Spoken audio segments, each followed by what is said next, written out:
Crash Greg, the publisher for Triangle Downtowner magazine, and for our community leaders interview this month, we're here at the home of Sig Hutchinson to talk a little bit about his career in Wake County Commissioner and a little bit about what he's doing and will be doing in the future. Thanks for having us, Sig. Good to be here, Crash. Thanks. So first, tell us a little bit about how you got to North Carolina and your journey here. Okay, well, born in West Texas, where it's dry and flat, no trees.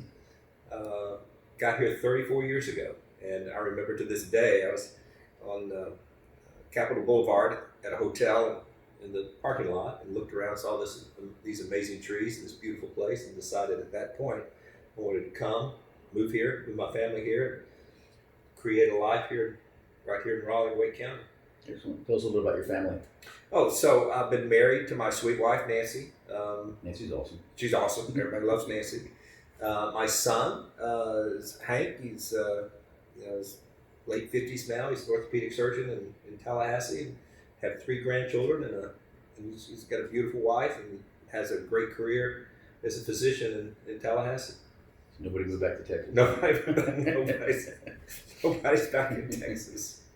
So tell us a little bit about your role. You're one of our Wake County Commissioners. Yeah. So tell us kind of your role as Wake County Commissioner, how long you've been doing that, what does it entail day to day, and what kind of things are you responsible for? So I've been a commissioner now for 5 years. Ran in 2014, elected in 2015. I ran on a platform of transit, moving transportation issues forward, and some other things that I've had a long career in that I'm sure we'll talk about. But was elected in 2014 to serve in 2015 to now. Wake County is the second fastest growing large county in America today. There's 3,000 counties. We're number 2. And we're growing by 65 people a day. And so a lot of my work, Crash, and why I ran and how I governed is to figure out how we can double in size while improving our quality of life. So Wake County's a large county. We have over 1 million people here in Wake County. Wake County government has about 4,000 employees. We have a budget of about $1.4 billion. We have 7 county commissioners that serve they live in residential districts, but every citizen in Wake County can vote for all commissioners. We all run at large. So 7 commissioners at large, and then we have a manager form of government. So we have a county manager. His name's David Ellis. And then he basically manages the county that he reports to us. Excellent. So what are some of the things that you have accomplished in your tenure in Wake County Commissioner, and what kind of things are you interested in? Okay, great question. So when I ran in 2014, one of the big issues was transit. Everyone recognizes that congestion's continuing to get worse. So when we were elected, we started an effort in 2015, the next year, to develop a transit plan. That was about a 15-month process, had about 80 community leaders to develop the plan. There was a lot of gnashing of teeth, but we walked out of the room at the end of the day with a plan. That plan was to triple bus capacity, going from 17 to 73 miles. Okay, so really to start having a transit system. Right. More importantly, at that point, we just had like hour frequencies, 60-minute frequencies, when we wanted to take that down to 15-minute frequencies, okay? We wanted to extend the hours to the day, throughout the day, and extend the number of days. We just had 5-day-a-week service. We wanted to go 7-day-a-week service. So we could really have a transit system that people could rely on other than their automobile. In addition to that, we had a new technology called bus rapid transit, which is kind of a blend between rail and bus. They're bigger buses. Sometimes they're articulated in the center, and they can run on dedicated corridors. And we identified 20 miles of bus rapid transit running out of Raleigh. So New Bern Avenue, Wilmington Street, Western, and then Capitol Boulevard. Boom. Yeah. So north, south, east, and west. Exactly. North, south, east, and west. And that's starting to happen. Like right now, here we are, 2020. So we'll talk more about that. And then the third piece is 37 miles of commuter rail. Okay, this is heavy rail on existing tracks that are there today. And this will start in Garner, run into downtown Raleigh and Union Station, and then by NC State, in the fairgrounds to Cary, then Morrisville, then RTP with a spur to the airport, and then on to Durham. So that all of that is underway, passed in 2016 with a half-cent sales tax. Thank you if you voted for that. And we're now implementing that plan with all of that I just mentioned, planned to be implemented and on the ground by 2027. We'll definitely need it by then. Yeah, we all know it's getting worse, right? One of the pains of growing. So speaking of which, transit's always an issue with the city growing as quickly as Raleigh. So how do you keep up with the transit? And I mean, obviously we're making plans and planning for the future, but what's some of the pains we've had within the transit system? And in addition to what we're already doing, what should we be doing? Okay, good. I mean, this is a great question, and the whole realm, the context of that question is really transportation. Right. Okay, most of us are still in our cars, and so that's a big question. In 2013, the General Assembly at the state level changed the way that we allocate funding for roads. Before that, it was a very political system known as the equity system, and most of the money actually went to the mountains and the coast because that's where the power in the General Assembly was. In 2013, they changed it from the equity system to what they call the Strategic Transportation Investment, or STI, of which two things became the primary drivers: congestion and safety. Congestion, all right? So what that did is that changed the formula so that urban areas got prioritized. And what that means is billions of dollars are now coming to the Triangle to help implement the expansion of our road system. Okay. From the federal government? Federal and state. Okay. And so you'll see we're seeing billions of dollars of transportation infrastructure being improved. I'm actually chair of the group called the Capital Area Metropolitan Planning Organization, or CAMPO, which is elected leaders from around the region that allocate those billions of dollars. Like we've funded the completion of I-540. Okay. Every major highway is going to be touched in the next 10 years to improve the infrastructure. So that's a big piece, is actually the roadways. But in addition to that, we've got the transit that we've talked about. But there's another initiative called Complete Streets, which is a kind of a transportation term, which basically means that anytime you touch a road, you have to take into consideration all modes of transportation. So this gets into sidewalks and side paths, bike lanes. So that's going to be a big part of our future. Basically, what we have to do is that we have to significantly invest in our transportation system at all levels. So highways and cars, transit, the three that I mentioned, bike paths, sidewalks, everything. Well, we're getting there slowly. We're getting there. That's good. Yeah, you can't get behind. You get behind, you never catch up. That's a long process. I think we're planning and doing some things about it now, so that's good. So tell us about your nickname, Mr. Green Jeans, and how that kind of came about, what you did to earn it. Yeah, it's interesting, Crash. Mr. Green Jeans came from Captain Kangaroo. For those of us old enough to remember Captain Kangaroo, Mr. Green Jeans was one of the characters that he had green jeans, obviously, but he was the environmentalist on the Captain Kangaroo show. And so I was nicknamed that because of my background in environmental issues. So I've been a commissioner for 5 years, but I've really been a community advocate for over 20 years. So I was the go-to guy within the community, the county, and the city that led the bond referendums for things such as open space preservation, greenways, parks, transportation, affordable housing, those types of things. So as far as those types of issues, we raised about $93 million for open space. We preserved about 7,000 acres of permanently protected open space and water supply watersheds. We built numerous parks throughout the county. There are 12 municipalities in Wake County. We can talk about that.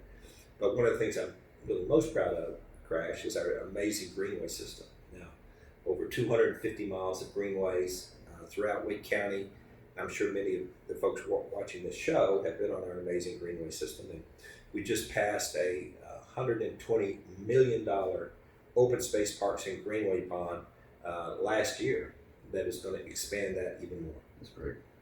Now, one time you told me a little bit about history, about how the greenways kind of came about. How did that happen? Well, interesting story. Back in the 70s, when we as a Raleigh city we were deciding that it's not such a good idea to build in floodplains. Okay, thank Crabtree Valley Mall, right? So what the city leaders said was, let's map out all the floodplains, and we'll say that you can't build in floodplains anymore. And so they did. So they put all of those floodways on the planning map. And there's a guy who's still around today. His named Bill Flournoy, who was actually a graduate student there. He's retired now. NC State. NC State, exactly. And he said, hey, there's these things called greenways, and if you guys are going to get,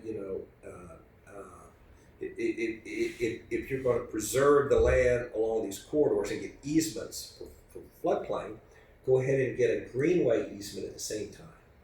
And so in 1976, when Tom Bradshaw was mayor, Tom's still around today, great guy, they put 275 miles of greenways on the planning maps. So then when a developer came to the city to do a development project and had to give the easements for the floodplains, he also gave an easement for the greenways. And that's really the only way we've gotten the greenway system. Well, I'm glad Bill had the foresight to put that in there, so that's good. Made your drive easy. Well, it's the interesting thing is that greenways are like sidewalks. You can never put them in afterwards because people will always fight you. I had faced down groups of anywhere from 3 to 30, and telling them you really do want this, you just don't know it yet. But there's resistance around. We don't know who they are. These people are going to be coming through my backyard and crash. You're not here in my house here. The greenways, right on the other side of that camera, that goes down to the Neuse River Greenway, 32 miles all the way down to Clayton. So they're absolutely amazing. We all love them, but there's this inertia with actually getting people to understand the value that they have before they go in. After they go in, everybody loves them. Right. Imagine trying to buy all that land now. Would it be worth it? You can do enough bonds. Pay for that. No. So you have a very large presence on social media. Yeah. Tell us kind of what kind of things you post and what have you learned about it, and why is that helpful for what you're using it for? But I have a communications background, but I'm 67 years old, so I am not a digital native. I'm a digital immigrant. So I came to this learning about social media. I have 3 major platforms that I'm active on. Number 1 is Facebook and Facebook pages. Number 2 is LinkedIn, and the 3 is Instagram. And they all are different platforms. They all have different audiences, and you communicate on each platform in a different way. And these are things that I've learned, and I'm no expert, but I do have people who have helped me, understand these different platforms and understand how to reach out to followers. And I feel like we're good, but the main thing is you got to understand the difference between each platform and how to communicate on each platform. Right. Excellent. Well, we enjoy following your trails and all the places that you go on social media. So it's a good way to keep up. I learn stuff all the time. Checking it out, so it's good. So tell us a little bit of the difference between the city and the state and county, how they interface with what you do as Wake County Commissioner, and kind of who's responsible for what and how that works. Okay, so great question. Wake County, 1 million people, 12 municipalities. Okay, municipalities basically have responsibility for things such as roads, police, fire, water, sewer. Okay, and so if you are in a municipality, then the municipality is responsible for giving those things to you, and then you pay city taxes. Okay. How many of those are there in Wake County? 12 municipalities. Yep. And then if you are not in a municipality, then you are in what we call the unincorporated area. Then you're the responsibility of the county. You don't, rather than a police force, you have the sheriff and the sheriff deputies. We have our own fire districts, which sometimes are volunteer fire departments, so it's not city fire. We do not do roads, even though we do transit. Let's see, what else? Yeah, we don't do water and sewer. So if you're in the municipality, then you have well or septic. We don't do sidewalks. Okay, zoning is different. Planning is different. So that's kind of it. So for county commissioners, what on a day-to-day basis, what kind of things you guys work on? Okay. Right, so $1.4 billion budget, things that the county does. Number one, we give the school system their budget. Okay, it's the schools primarily are funded by the state. 2/3 of Wake County Public School System, which is a $1.6 billion budget, comes from the state. By constitution, state constitution is the responsibility of the state to fund public education. But as we all know, they're not funding the system as it should be, so we supplement it. We give them 1/3 of their budget, about $560 million a year, is 57% of our budget. And there's a school board, okay, and they're responsible for spending that money. All we do is just basically write a check, and then they decide how to spend it. The next biggest piece of our budget is human services. So think, like food stamps, WIC, child custody, those types of programs. Public health, all of that comes under the human services bucket. Beyond that, we've got a planning department. We have environmental services, which covers the watershed, water supply systems to keep our water clean. We also inspect all the restaurants throughout Wake County. We have the sheriff's department, which is a big part of our responsibilities, and the jails, which we refer to as the detention centers. And then we have our parks, we have arts. So that's kind of the stuff. So one final question. Sure. If you had to pick one phrase, one word for what's your favorite part about Wake County, what would it be? Oh my God, my favorite part, I would say energy. Crash. Vibrant. Yeah. Crash and I go back a long way, and you've seen it. It's changed. It's changed a lot. It's busy. And the people who are coming here, these are amazing individuals. These are our creative class. All over the world now. Exactly. It's great. I love walking down Fayetteville Street, and you'll hear 2 or 3 different languages. Oh yeah, it's great. That's awesome. Yeah. Well, thanks for having us here. Good to learn more about you. Some stuff I didn't even know. Thanks, All right. Crash. Thank you. Okay.